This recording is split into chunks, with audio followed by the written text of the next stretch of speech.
In The Godfather, Part 2, many noticed the absence of the character Peter Clemenza, played by Richard Castellano. And behind this, there are quite controversial reasons, mainly conflicts between the actor and the production, rather than narrative motives within the story itself. Today we're going to dive deeper into this issue, so stay with me until the end. To better understand the reasons behind Clemenza's absence, we first need to recall the importance of the character in the first film. In the first part, Clemenza is one of the most human and charming figures in the Corleone family.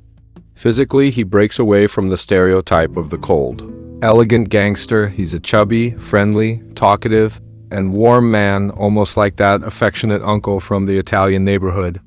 But behind that kind appearance hides a disciplined, experienced, and lethally efficient mobster. That combination, simplicity, humor, and controlled violence, made him one of the most memorable characters in the first film. And that's precisely why understanding his role is essential to grasp what happened behind the scenes in the second part. Clemenza represents the most domestic and everyday side of the mafia. He cooks, jokes, gives advice, and seems to enjoy life as much as a good meal. When we see him preparing tomato sauce while Vito recovers from the shooting, he almost looks like a family man, not a killer. That humanization of criminals was exactly what Francis Ford Coppola wanted to convey, and Castellano nailed it perfectly. But Clemenza is no fool. He's a veteran capo, an executor with nerves of steel. The best proof of that is the scene in which he teaches Michael Corleone how to assassinate Salazzo and Captain McCluskey. With calmness and almost paternal authority, Clemenza explains the plan and hands over the gun with unsettling naturalness. And of course, there's the scene that made him legendary when he executes Paligato and delivers the iconic line, "Leave the gun, take the cannoli." That line became one of the most iconic in film history and perfectly sums up the character. Violence is routine and life goes on. And small pleasures, like an Italian dessert, matter more than a corpse in the car. Clemenza serves as a bridge between Don Vito's old world and Michael's new generation. He understands tradition, but also follows orders without ego or drama. His round presence, both in body and in personality, provides a human breath of air in a universe full of betrayals and executions. Even when ordering deaths, he maintains a homey tone which makes the violence even more striking because it comes from someone who seems harmless. A key moment comes during the final montage of killings, when Michael is baptized as Godfather, symbolically becoming the new god of the mafia.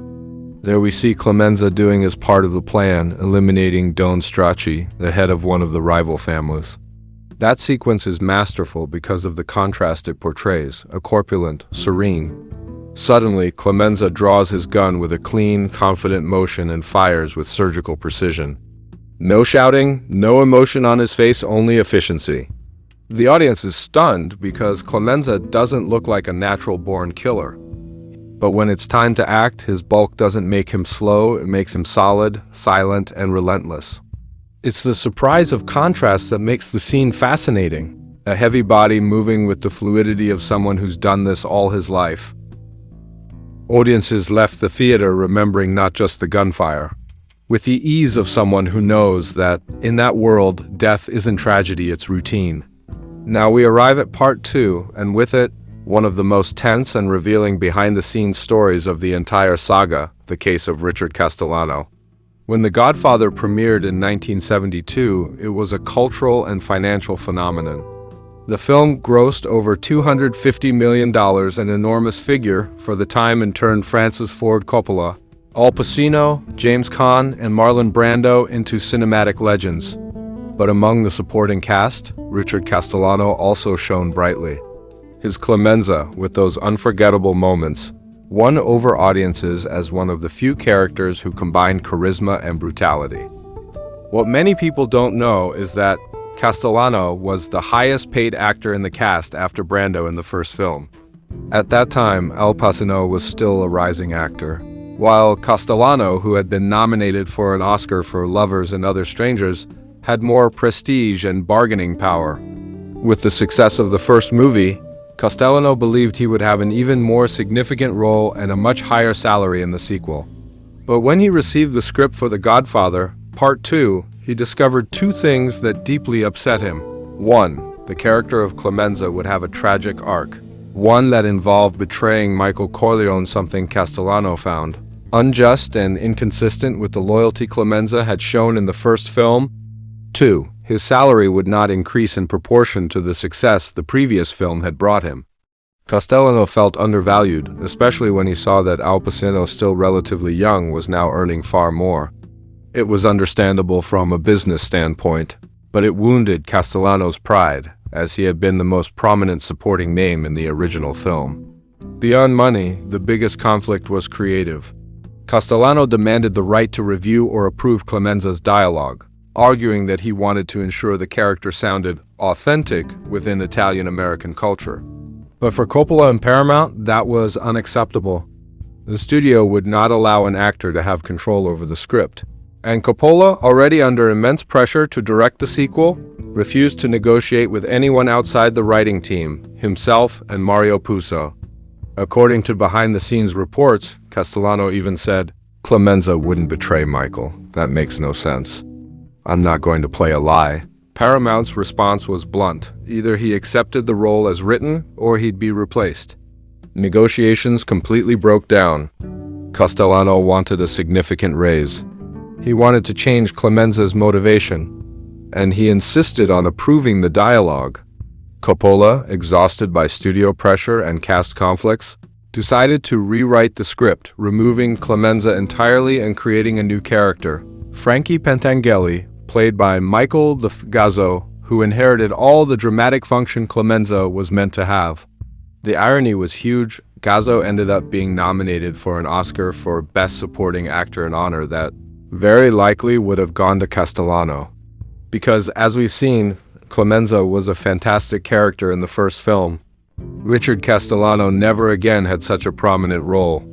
He drifted away from Hollywood a few years later and passed away young in 1988 at the age of 55. Meanwhile, Coppola and Pacino rose to the very top of film history with The Godfather, Part 2, which won the Oscar for Best Picture, cementing the saga as one of the greatest of all time.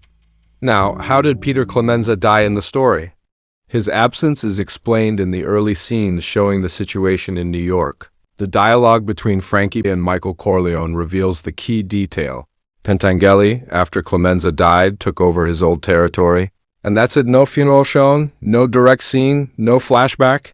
The script simply states that Clemenza died of a heart attack, something natural. But, as in every good mafia story, the word natural always carries a shadow of suspicion. Officially, Clemenza's death was from natural causes, a practical explanation to justify Richard Castellano's absence. However, the narrative context suggests that his death may have been far darker. After the Corleones moved to Nevada, the New York families began to reorganize. Clemenza stayed behind, managing what was left of the Corleone empire in the city.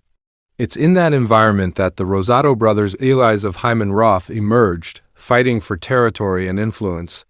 Many fans and film scholars interpret it this way. Clemenza refused to ally himself with the Rosato brothers, and for that reason, they discreetly eliminated him, staging it as a heart attack.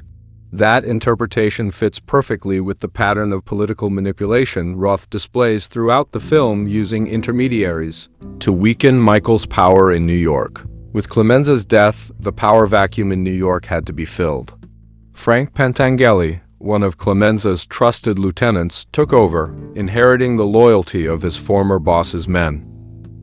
But the Rosato brothers, now backed by Roth, refused to accept Pentangeli's authority, sparking the conflict that explodes in the famous scene where they try to strangle him in the bar.